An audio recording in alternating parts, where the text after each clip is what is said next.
en el día de hoy el 150 aniversario del ALMA turinesa, fundada por San Juan Bosco, y vamos a comenzar por la ocasión. ¿Por qué nosotros nos dirigimos de una manera muy especial este año a Don Bosco con esta imagen, conocida de Don Bosco?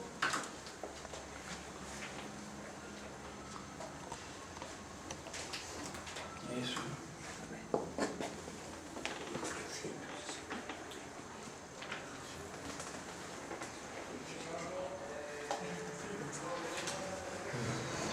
Fijaros, en este curso cumplimos 150 años desde que fuimos aprobados como asociación de fieles de la Iglesia. Eso es lo que celebramos. Es importante que conozcamos para transmitirles sobre todo a todos nuestros asociados qué celebramos este año. Queremos celebrar este evento a nivel regional y a nivel local. Esos son, digamos, los dos niveles en los que nosotros queremos celebrar de alguna manera. Pero para celebrar hay que conocer.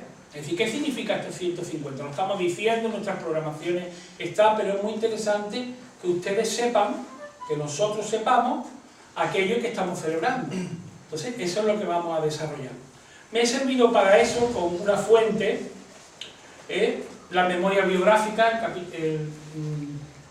el volumen 9, son 20 volúmenes, lo tenéis en prácticamente en todas las casas, no sé, en el Nacho, si la salesiana, posible que sí lo hayan dejado y como que existe, pero esta es la traducción española, estos azules son la traducción española. Y entonces aquí refleja lo que vive Don Bosco y cómo lo vive y cómo lo hace, que lo vamos a contar después, en este volumen, en el número 9 de la memoria biográfica, que como sabéis recoge mucho de la vida de Don Bosco, son 20 volúmenes, pues recoge muchas cosas. Y esta, digamos, biografía, visión de Don Bosco general, que os la recomiendo, son 3 volúmenes. He traído, bueno, lo he cogido de la comunidad para no venir cargado, porque me imaginaba que lo tenían, y efectivamente lo tenían en la biblioteca de la comunidad. En el número 2 hay unas páginas dedicadas a María Auxiliadora y a este hecho. Y me parece interesante que le echéis un vistazo. Y sobre eso también me he servido de las fuentes. Es decir, que lo que he hecho el trabajo ha sido fundamentalmente de resumar, de retomar las fuentes que hablan de Don Bosco. Estos 2 libros son fundamentales para el día de hoy. Y después otros 2 que lo presentaré más adelante.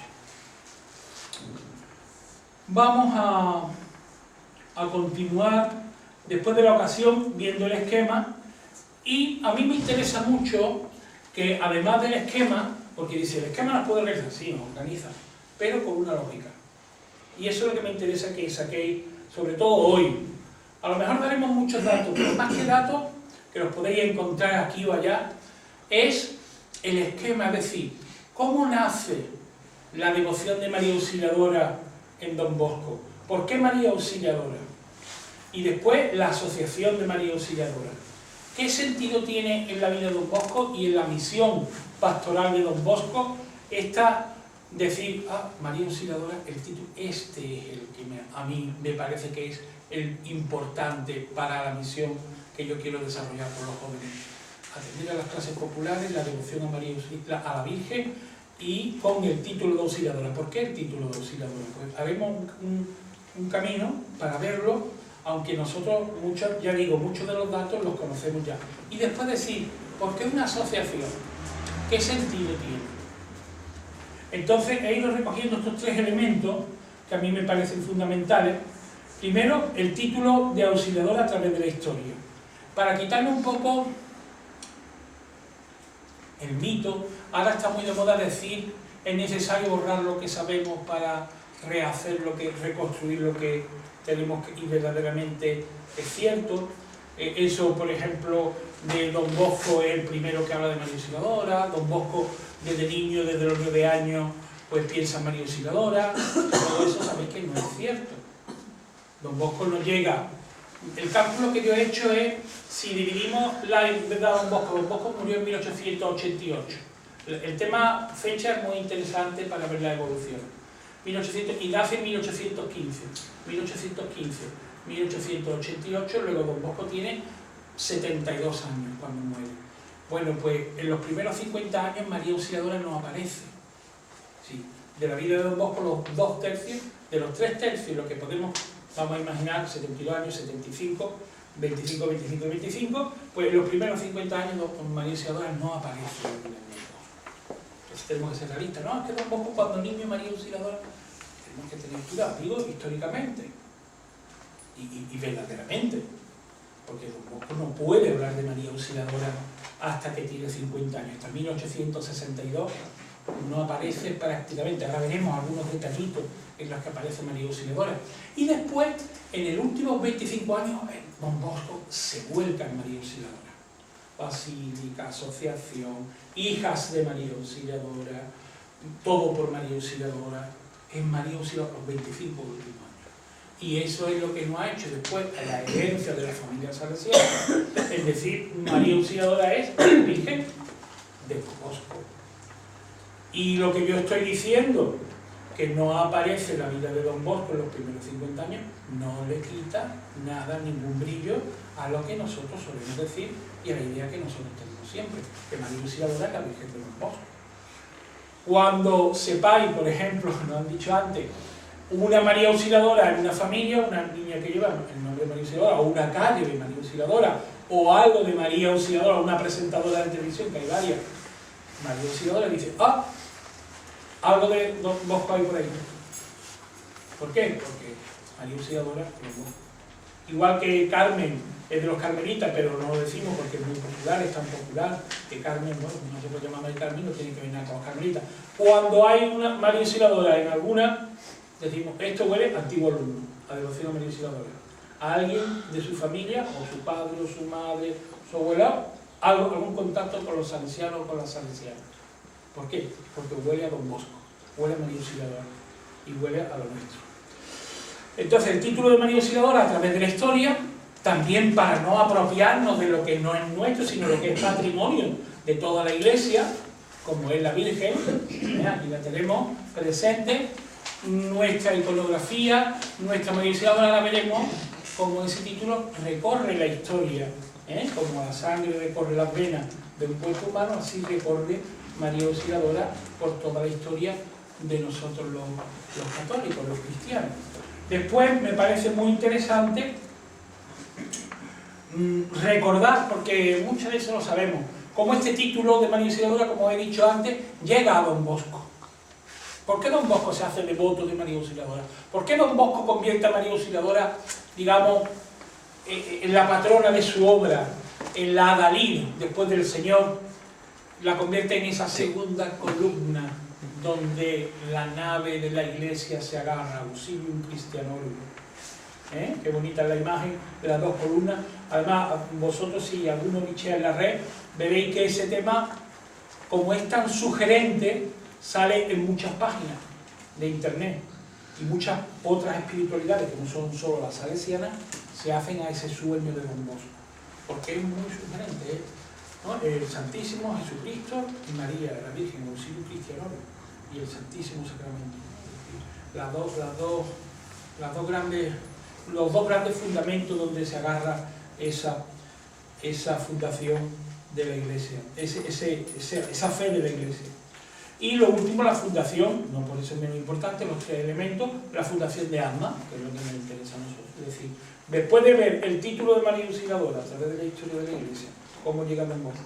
Después, el pasaje ese de Don Bosco, ya veremos las distintas vocaciones, que ya digo que mucho de esto lo sabéis, quizás a lo mejor no con tanto detalle, pero sí lo conocéis bastante.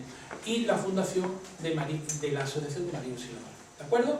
Entonces, estos 3 elementos unidos, pues son los que van a vertebrar un poco nuestra intervención.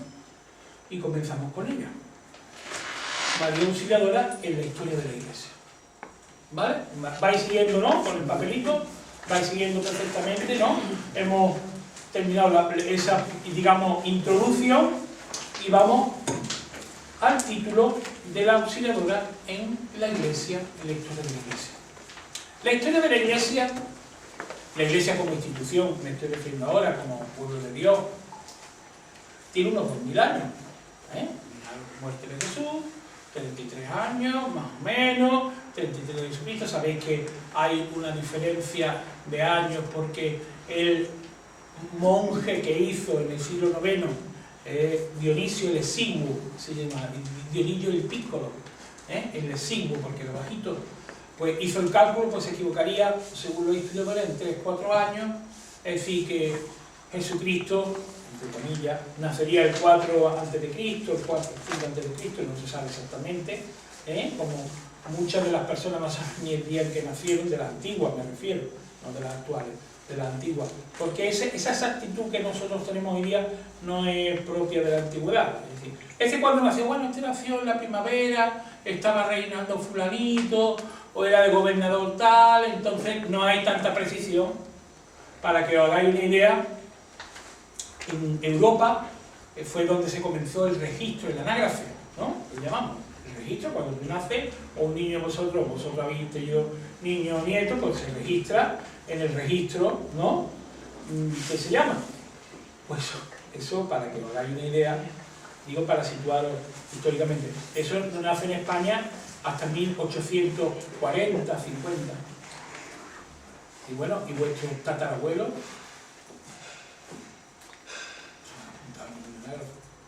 ¿Y cómo se sabía que nació la gente? ¿Y cómo se sabe la gente del siglo XVI, del siglo XVII, del siglo XVIII? ¿Cómo ya? Por los registros de bautismo.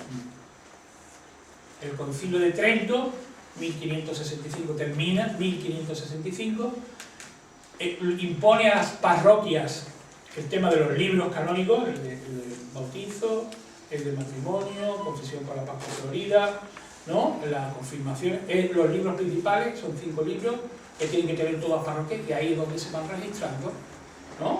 Y entonces, si vosotros queréis saber vuestro árbol genealógico, tenéis que ir a la parroquia donde pertenecían vuestros familiares, vuestros abuelos, vuestros bisabuelos, vuestros tatarabuelos. Yo he tenido la ocasión, pero vaya, en un rato, porque tuve la suerte de que no hubo quema en ese pueblo, es decir, quema de la guerra civil, ni de la guerra napoleónica, la guerra de la independencia.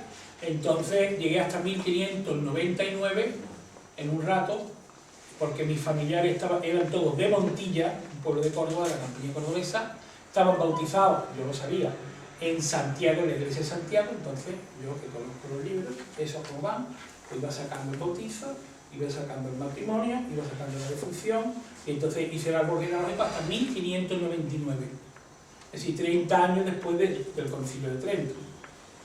Es decir, y eso lo podéis hacer vosotros si en los pueblos de vuestros padres, de vuestros antepasados, no hubo quema, inundación, un desastre, porque eso es muy común.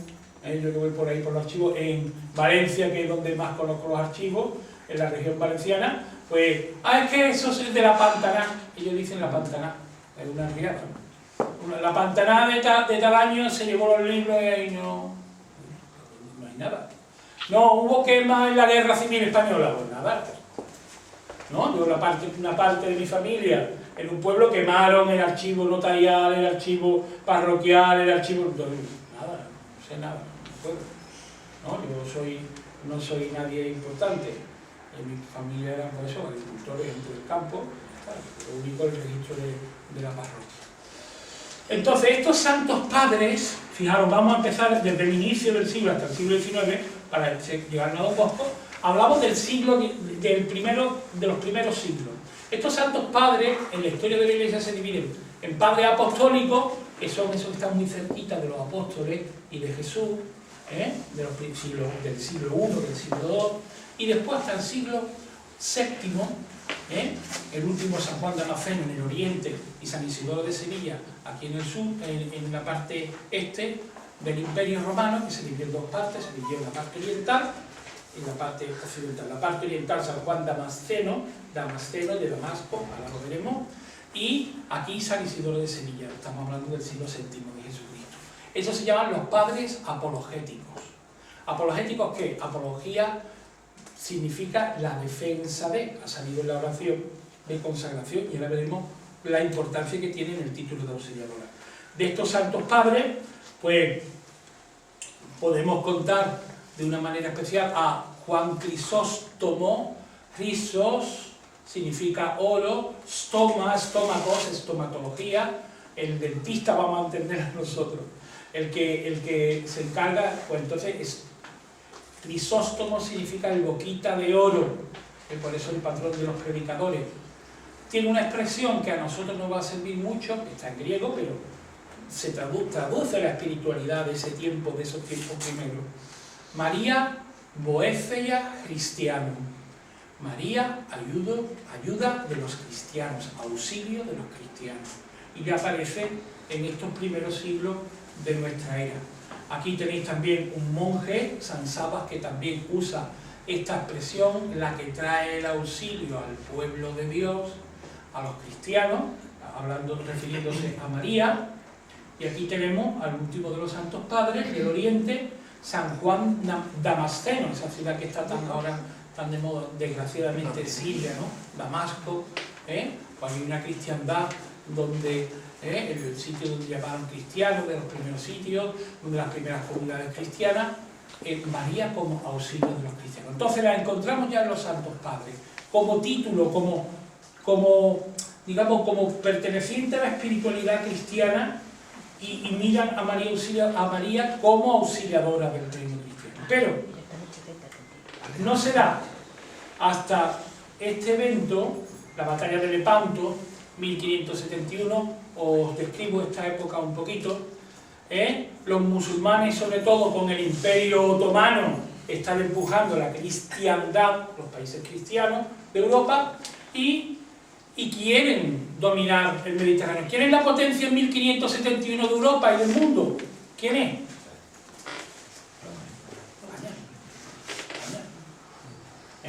Aquí tenemos la estatua ecuestre de Hernán Cortés, ese es digamos, lo que se van a llamar los siglos de oro, el siglo de oro español. Es decir, el momento en que todo el mundo quería hablar español. Vosotros imaginaros un Estados Unidos de nuestra época. Pues eso es España. Todo el mundo quería doblones de oro, porque era la moneda, digamos, común en el comercio internacional. Todas las cortes querían hablar español, la moda era española, todo español. España era el centro del mundo. ¿Por qué? Porque era la potencia dominante en ese momento. En el Mediterráneo se está haciendo una lucha, porque dice, bueno, y el Imperio Español, pero el Imperio Otomano, que no era cristiano, que era musulmán, tenía todo el norte de África y quería de nuevo conquistar Europa. Y entonces hay un encuentro en 1571, el Papa lo libera, ve este peligro, España es la primera potencia, entonces la que lidera, el famoso, que todos lo conocemos, Juan de Austria, Juan de Austria, hijo natural de Carlos I, hermano o hermanastro de Felipe II, pero un gran general estratega muy inteligente. Juan de Austria lidera una coalición cristiana, se encuentran en el sur de Grecia, la batalla de Lepanto, 7 de octubre de 1571. ¿Os suena 7 de octubre? ¿De algo en María? El Rosario.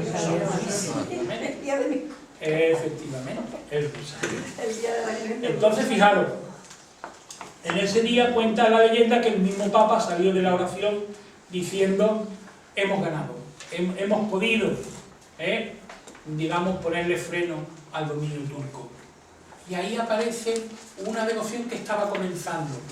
Vosotros no habéis rezado alguna vez, lo rezamos todos los días algunos, y muchos de vosotros seguro, el rosario, una letanía que dice María Auxilium Christianorum. Pues esa no viene de Don Bosco, viene precisamente de este hecho. Y del hecho de que en 1558 ya se estaba rezando en Loreto.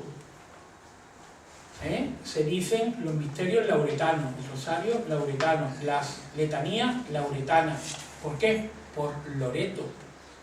Loreto, la Virgen de Loreto, que según la tradición es la casita donde había nacido la Virgen, que los ángeles la transportaron a esta ciudad, a Loreto.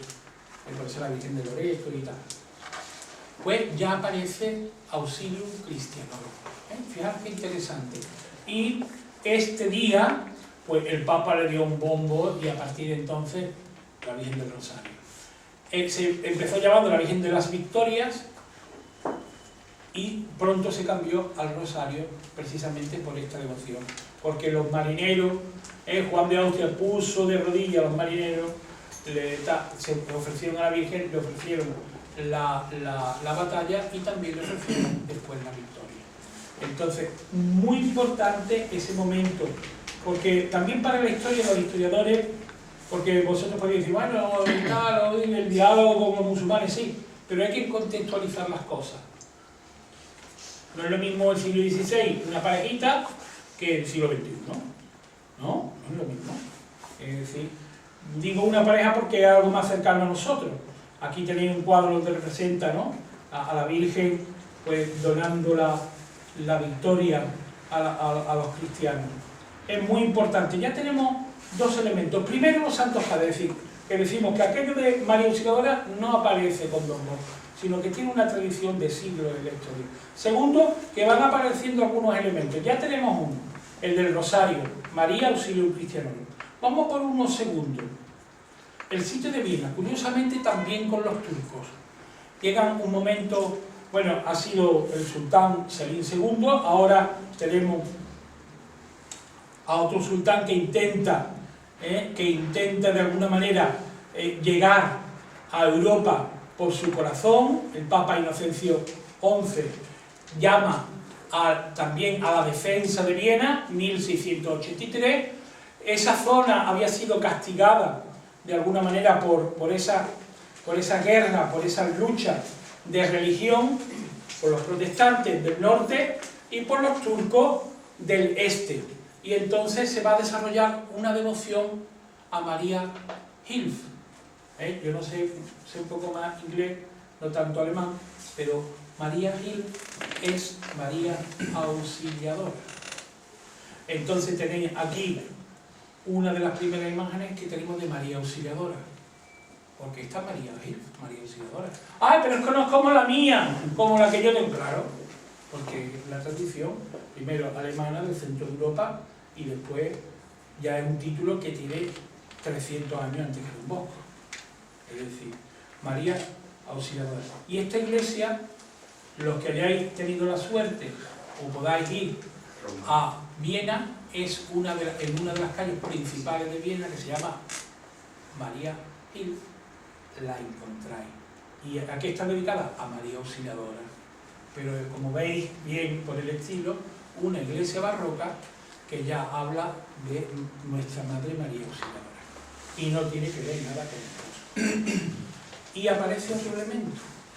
Estos alemanes, estos austríacos, fundan, que todavía existe, y podéis encontrarla, si buscáis en internet, pero si os encontráis con personas, existe la Archicofradía de María Auxiliadora. Ya tenemos dos elementos que a lo mejor podríamos en algún momento creer que son nuestros. Uno, la letanía, y dos, la archicofradía. Dice, no, esto lo fundó Don Bosco, no, esto lo fundó. Esto es nuestra tradición. Pues en la tradición alemana y austríaca existe la devoción a María Auxiliadora y existe la asociación de María Auxiliadora, Archicofradía de María Auxiliadora. María Hilf. Bueno, interesante. Vamos encontrando elementos en la historia que nos van acercando. Otro momento interesante, Napoleón, que aquí en Badajoz se cumplió también, digo, en esta zona, en España, nos hacemos también mucho a eso en la memoria histórica, ¿no? Las invasiones napoleónicas, Napoleón y tal. Y dice, ¿por qué viene aquí? Porque Pío VII, en 1809, pues es llevado de Roma a Fontainebleau, a Francia. ¿Y cómo va? Como prisionero, Napoleón se atrevió, cosa que no hizo Hitler, por ejemplo, se atrevió a invadir los estados pontificios y se atrevió a acoger al Papa como prisionero. También el Archivo Vaticano se lo llevaron en carro y fue un desastre. Entonces, hasta 1814, Pío VII se encontraba, digamos, bajo la protección, digo entre comillas, del amigo Napoleón en Francia. Pero qué curioso, un día de 1814, ya liberado, el Papa vuelve a Roma. ¿En qué día? 24 de mayo. 24 de mayo. Pues ya tenemos las fiestas, que no la pone Don Bosco, ni la ponemos los salesianos, ni la familia salesiana. Ya tenemos el Rosario, María Auxiliadora de los cristianos. Ya tenemos la Archicofradía de María Auxiliadora. Y ya tenemos el Día de María Auxiliadora, el 24 de mayo de 1814. No son elementos salesianos, es decir, del patrimonio de la Iglesia. Entonces, no nos tenemos que asustar. Esta es una litografía, la Piazza del Popolo, quien conoce Roma.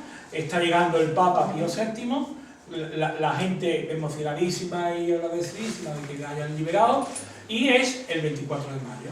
Y entonces el Papa dice, este día le damos gracias a la Virgen porque me ha liberado y ha liberado al Papa de Roma, el 24 de mayo.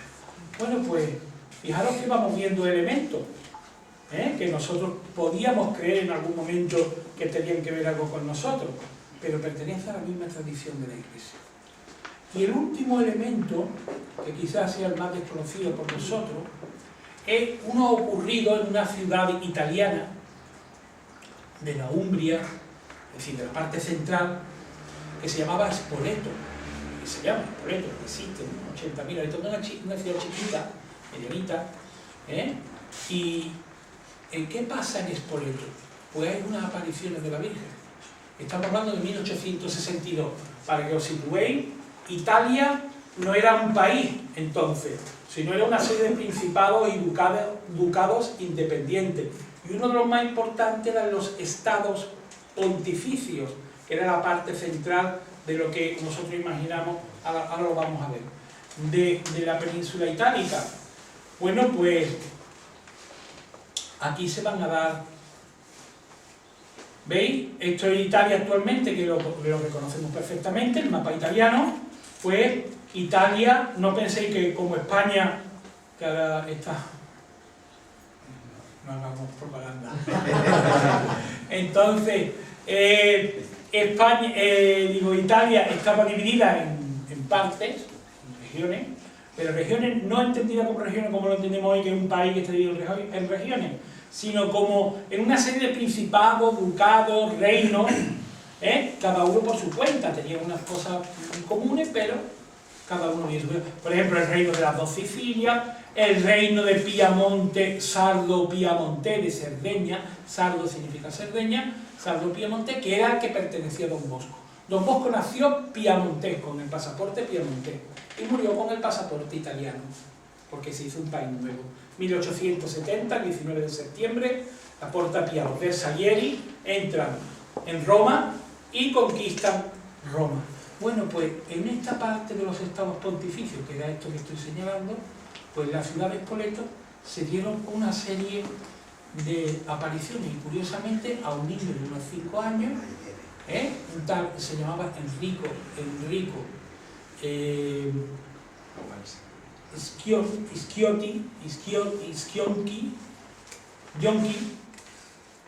es decir, un niño italiano, se le aparece la Virgen y le dice a la gente, aquí quiero que me hagáis un templo en mi nombre. Era una ruina de un templo antiguo.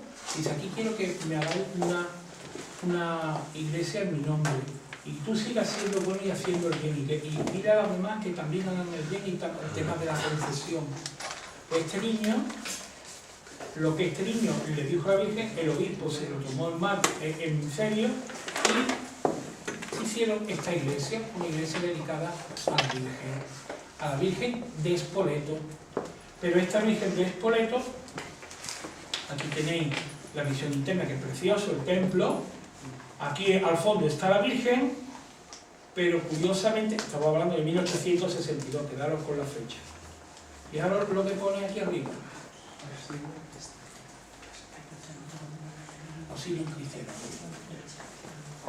Don Bosco lee estos hechos, 1862, Don Bosco ya lo nombré, hecho y derecho, con una obra ya en cierne, es decir, creciendo, pero como ahora veremos, no habla de María Auxiliadora.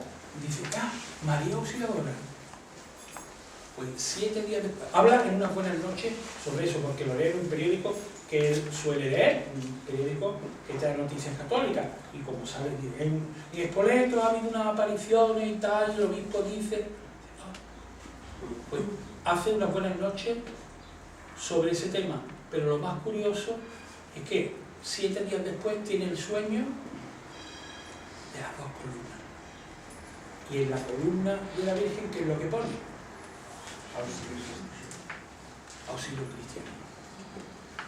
¿Veis la conexión de las cosas? Que las cosas no son por caso, sino las cosas tienen un porqué.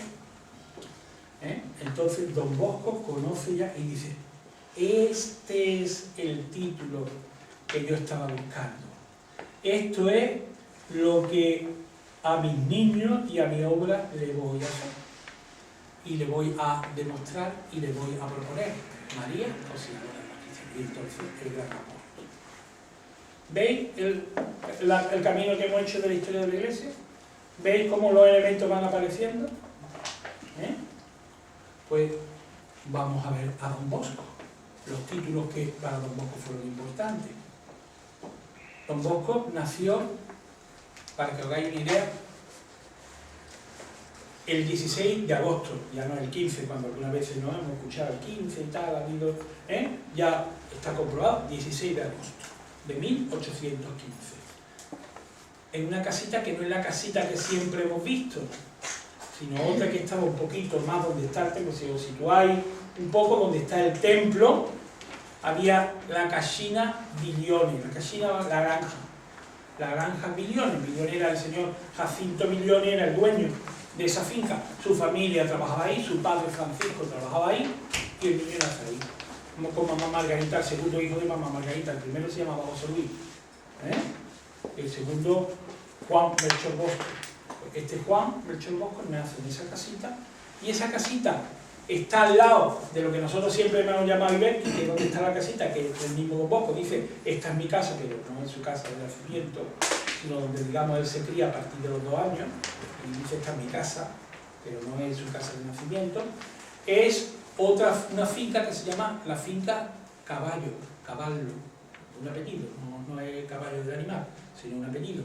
Y un pueblo, una aldea que está un poquito nada más, está a la bajada del Colle, que llaman Colina, del Colle Don Bosco, que se llama Iberqui, finca Caballo y la granja Bilione. Él nace en la granja Bilione, se recría, por así decirlo, en su casita, la casita de Don Bosco, que siempre hemos dicho, en la finca Caballo, y pertenece a la aldea de Iberqui, pero digamos, esas 3 casas, esos 3 nucleitos, o esa casa, ese nucleito y ese nucleito, pertenecen a un pueblo que se llama Castelnuovo, Castillo Nuevo. Se llama De Asti, pero hoy día se llama Castelnuovo Don Bosco. Se llama oficialmente Castelnuovo Don Bosco.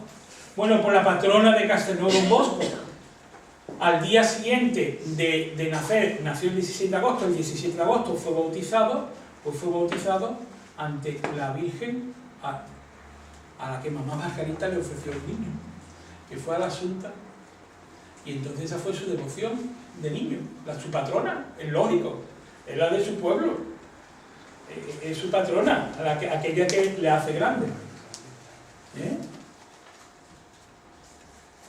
Después, en 1830, bueno, yo no cuento la vida de Don Bosco, que bien la sabéis, la discusión de su familia, sobre todo con su hermano Antonio, que significa unas tensiones un poco difíciles. Es pobre, no es pobre de solemnidad, dice que no recibe la ayuda de pobre de solemnidad que hacía los ayuntamientos entonces, sino es un pobre, digamos, muy escaso de bien, pero su padre y su hermano van a ser como medianeros, jornaleros pero medianeros, que contratan con un señor las tierras y le dan la mitad, y vosotros sabéis el sistema ese. Entonces en 1830 se va a Iberqui a estudiar, porque la madre ya no puede más, no tiene dinero tampoco, él se dedica a pide entre sus vecinos, él se dedica a trabajillo, chapelombar, zapaterillo, herrerillo, es decir, digo estas cosas en diminutivo porque es ayudante de aprendiz, no es que sea un herrero, en todo lo que, sino que es un muchacho que se pega al herrero, y entonces va Chieri, que es pues, la patrona de Chieri, la Virgen de la Gracia. Sabéis que esto es muy importante en la vida de Don Bosco, porque algunas decisiones vocacionales las toman también pendientes de esta imagen, y con esta imagen delante. María delle Grazie, María de Gracia, Salmona, por ejemplo, la patrona, también.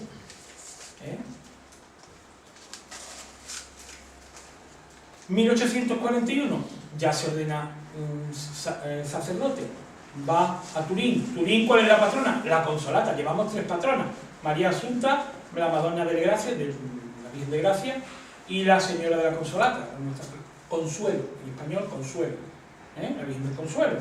Para que va, y él se encarga, y su primer oratorio, esta es la patrona de Turín, la Virgen de la Consolata. Hay unos misioneros, don Alamano, el fundador, los misioneros de la Consolata, que estuvieron, tienen su sede, digamos, allí, en Turín.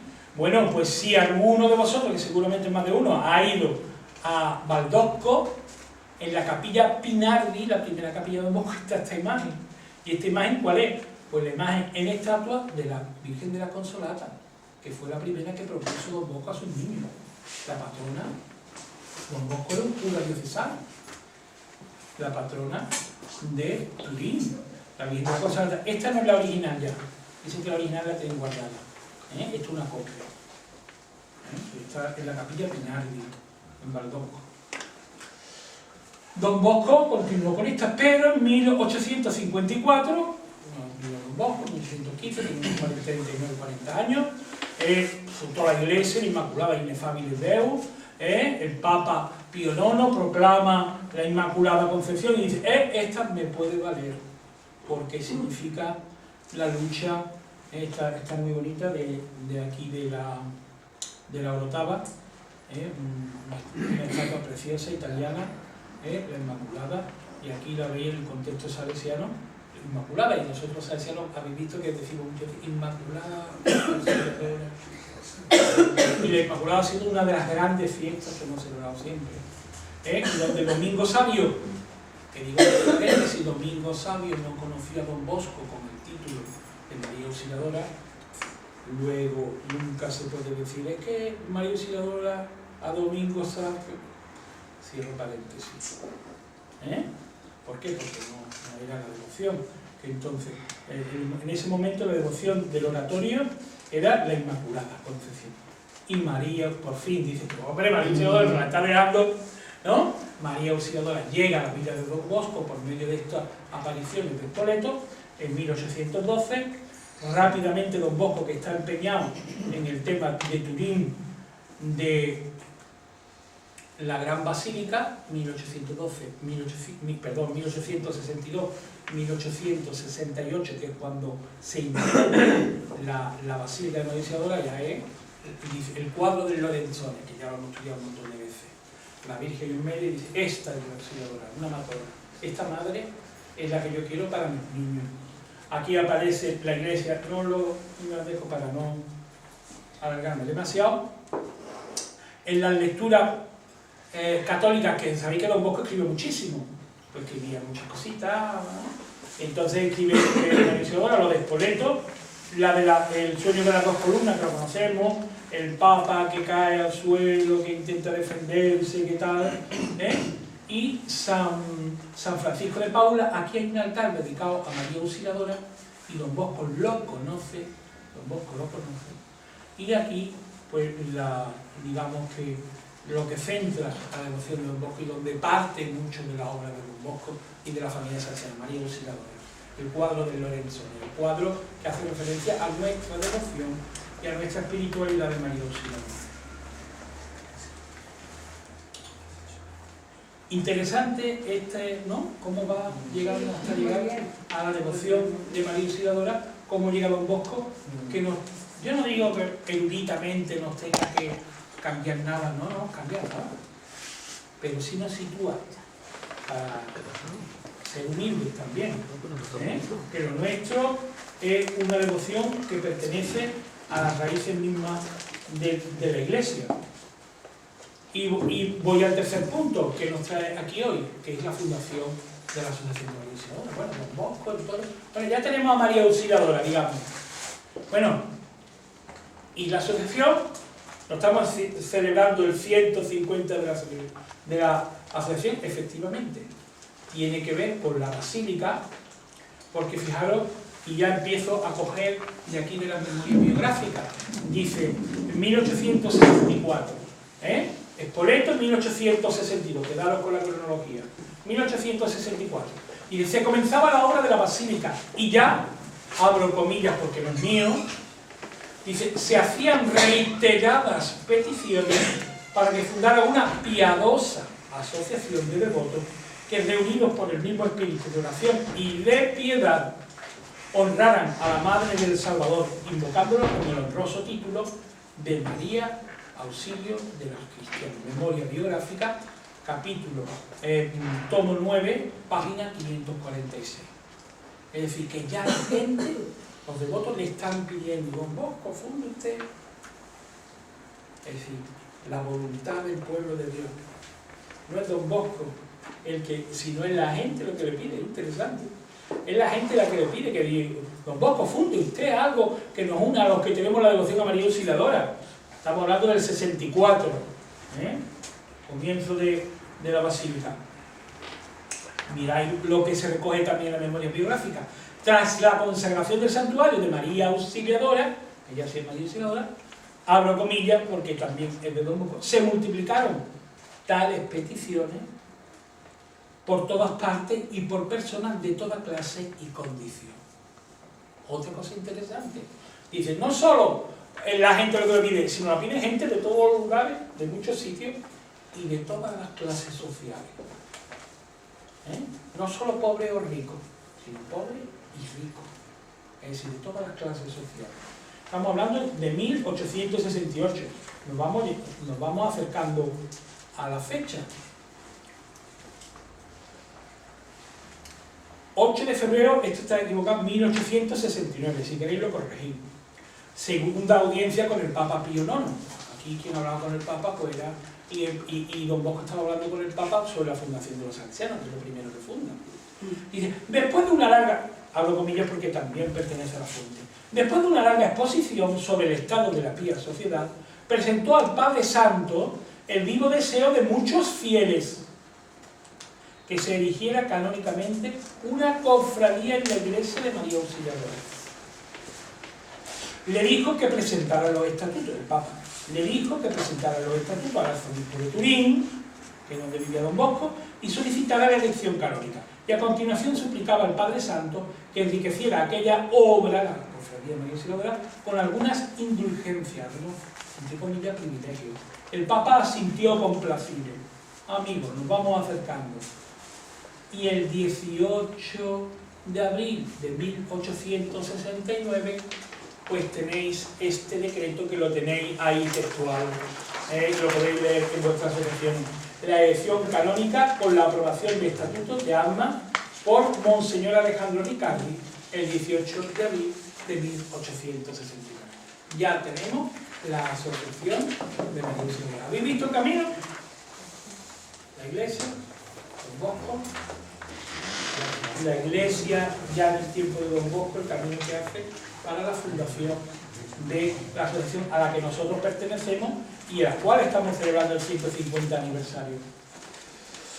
El título de la asociación Pío IX la eleva a un breve a la categoría de archicofradía, lo que hemos dicho antes de la bibliografía, archicofradía la primera, esta es archicofradía. Está la madre, con facultad de agregar otras con el mismo nombre y reglamento a Turín. Estamos en el año siguiente, 1870. La extensión, ya tenemos el título, Archicofradía de María Auxiliadora. Pues primero, en todo el Piemonte. Segundo, a todas las asociaciones, a todas las iglesias salesianas, 1889. Veis que aquí los años corren mucho. 1889, 1894, a todas las casas salesianas del mundo, no solo a las iglesias. Y si esto no es una iglesia, esto hacemos un oratorio, por ejemplo, no podemos tener de María Auxiliadora, dicen que sí, 1894. Y en 1896 a toda la iglesia diocesana del mundo. Todo el mundo puede, en todos los lugares, por eso tenemos en Priego, en tantos sitios donde no estamos ni salesianos ni salesianas, está la devoción de María Auxiliadora y hay asociación de María Auxiliadora, porque puede haber devoción de María Auxiliadora. Y la familia salesiana, esto es un dato que a lo mejor sorprende, me he traído la carta de identidad de la familia salesiana, un documento que es muy importante que lo conozcáis también, en la carta de identidad. Y el primero que habla de familia, esto de familia salesiana, Don Bosco no habló nunca de familia salesiana, era un lenguaje del tiempo. El primero que habla de familia salesiana es el Papa Pío XI, en 1834, durante la canonización de Don Bosco. Y fijaros, ahí viene textualmente la expresión. Dice, un grupo de peregrinos que llega a la canonización de Don Bosco, dice, vosotros representáis a toda la gran familia salesiana. Esa es la primera vez que se habla de familia salesiana. Entonces decir, es que nosotros somos familia salesiana, es que Don Bosco, sí, pero no habló de familia salesiana. Y en una carta de 1989, en una carta oficial, don Egidio Viganor reconoce la pertenencia de Asma a la familia salesiana, dato que procede de los orígenes, segundo grupo fundador de Don Bosco, y pone de relieve la extraordinaria importancia del santuario de Turín Valbosco, en una carta dirigida a la asociación de Egidio Viganor, uno de los rectores mayores. Entonces tenemos a nuestra asociación como una de las asociaciones de la familia salesiana más antigua, el salesiano y Asociación de María Auxiliadora, antes que la hija de María Auxiliadora, 1872. No lo digo para situarnos, no. Bueno, hemos hecho un recorrido histórico, espero que no haya, ¿no? Queda un poquito claro, que, bueno, pues algunas conclusiones simplemente.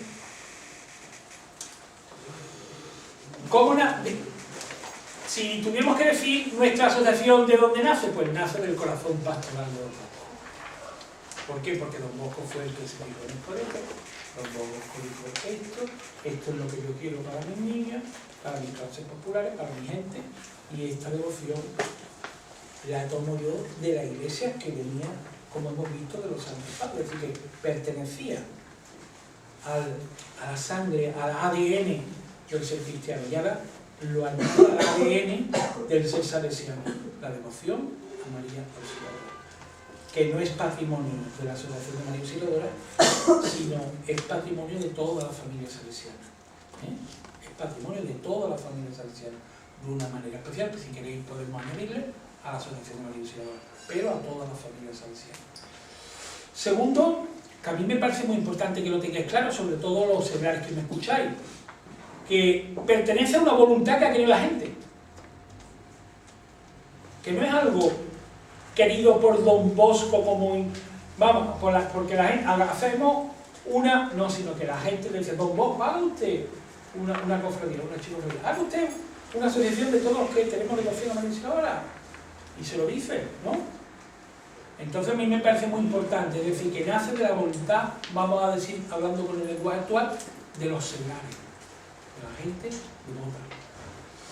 El segundo grupo, fundado por Don Bosco y miembro de la familia salesiana, son muy importantes, que lo tengamos claro. Yo sé que lo tenéis claro, pero es importante. Y que somos el segundo. Vuelvo a decir que no es lo importante, pero bueno, ¿no? Como dicen, la edad es un grado, pues ¿no? Vosotros podéis entenderme lo que quiero decir, ¿no? Después, cuarta conclusión que yo saco es que consolida la fe cristiana en Jesús sacramentado, el cristocentrismo que aparece desde el principio, y en María. El tema de las dos columnas es un sueño fundamental en la vida de Don Bosco y la espiritualidad. ¿Cuántas veces nos dice la gente, bueno, y tanto María, y Jesús, ¿dónde se queda? Nosotros tenemos que trabajar en nuestras asociaciones para que eso no pase. María es importante, pero es importante porque tiene el niño en brazos. Ese es el que la hace importante. No ella hace al niño importante, sino el niño hace a la Virgen importante, a la Madre. Esta es la Madre, la Theotokos, la Madre de Dios. Es una asociación que sana. Es decir, a través de la historia ha demostrado que toda la persona que se acerca a la Asociación de María Auxiliadora mejora, sana, en lenguaje evangélico, sana, que cualifica a sus miembros. No son cualquiera. Ahora damos medalla a todo el que diga y pague 10 euros, le damos la medalla. Estamos cometiendo un error. Vamos a darle algo a la gente. Y decimos, sí, y la reunimos y le decimos, ¿y tú, María Auxiliadora, tú por qué quieres? Ah, pues yo tengo un modelo, devoción a la Virgen, muy lindo, en tu casa. Tú, venga, esto, porque tenemos un reglamento. Y nosotros somos cristianos, entre comillas, cualificados. Y pertenecemos a un movimiento, a un grupo. Todo eso hay que trabajarlo. Porque la asociación hace a las personas mejores. Y nosotros somos su instrumento. Y vosotros especialmente juntas. Esas son las conclusiones que yo saco. Ahora podemos tener una charla, algunas preguntas si queréis tener. El Consejo nos ha propuesto algunas indicaciones. Por ejemplo, nos ha propuesto una adoración al Santísimo. Decimos cristocentrismo.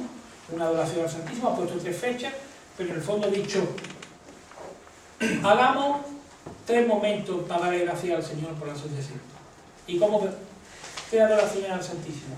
Por ejemplo, mi asociación ya ha hecho 2. Y lo ha puesto los días que más le ha convenido porque lo ha organizado.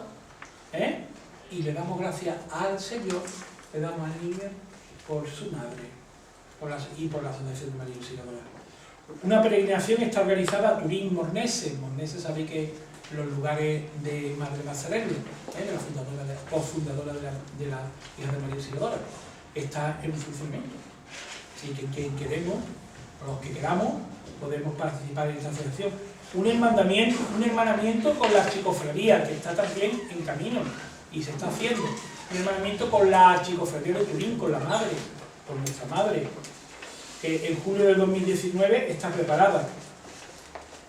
Y después unas propuestas locales.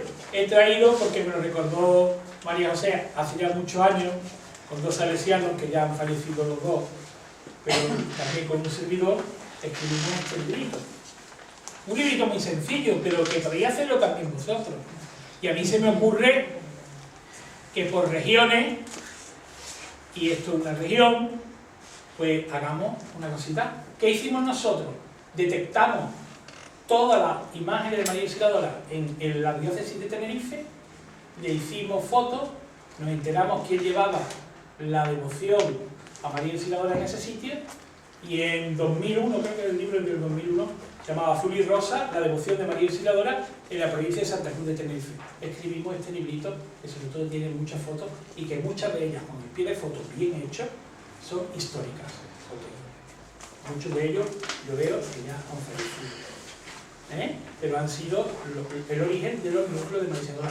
Una ermita perdida, por ejemplo, la ermita de la Cruz Santa, la ermita de la Cruz Santa, y que llevan en la ermita de la parroquia de Ujiti, tiene una María Auxiliadora. Yo animo que esto puede ser una cosa bonita para este centenario. La historia local, las fotos de los consejos locales en vuestro sitio de reunión, no solo la presidenta o el presidente, sino los consejos. Y a lo mejor muchas de vuestras asociaciones tienen un recorrido histórico todavía que se pueden rehacer. No lo sé. A lo mejor dicen, no, ya es que la primera presidenta murió, falleció. Bueno, recuperar con la familia algunas fotos. A lo mejor se puede. Recoger y animar los núcleos de devoción cercanos. Ah, pues mira, porque yo sé que en el pueblo tal hay una María Auxiliadora que lleva un salesiano, o que lleva la asociación, o que una devota que hizo, le ofreció a la parroquia y tiene... ¿Y quién lleva eso? ¿Y quién la atiende? ¿Y quién es celadora? ¿Y quién es tal? ¿Y cómo se difunde? ¿Lleva almanaque? A lo mejor en ese momento. Azulejo conmemorativo, ya he dicho que Carmona lo ha hecho ya. Ha hecho un azulejo conmemorativo, lo ha puesto aquí en ocasión del 150 aniversario de la Asociación de María Auxiliadora de Turín. Carmona, ¿no? Y lo hicimos este mes pasado, de enero. Dedicar un trío en la novena, otras posibilidades que se abran, porque esto nos puede abrir muchas posibilidades. Y termino con esta frase de este José Tolentino, que a lo mejor lo tenéis vosotros ahí al comienzo de este pequeño esquema, que dice: las raíces no son, digo, este José Tolentino no es un cualquiera, un cardenal de la Iglesia, es el bibliotecario actual de la Biblioteca Vaticana y encargado del archivo secreto vaticano, es decir, no cualquiera, es un gran hombre de este país del Carlito, portugués, es un cardenal que en el mundo de la cultura es uno de los grandes de Portugal y de los grandes del mundo, y dice, las raíces no son el pasado del arte. Todo lo que hemos dicho no son el pasado de la asociación de la Iglesia o de la devoción universitaria en Salesianos, sino que son la garantía, a mí que es lo que me parece interesante, de su vitalidad, de lo fuerte que esté. Porque las garantías son unos pilares bien puestos, unos cimientos bien puestos, unas raíces bien hechas. Y nada más. No. Ahora no tengo más que deciros, era lo que venía a deciros, que un poco lo que hace el resumen y lo que hace una visión general del tema.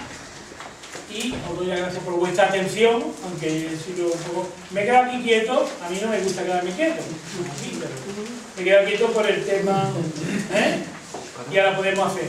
Muchas gracias y ahora la palabra a vosotros.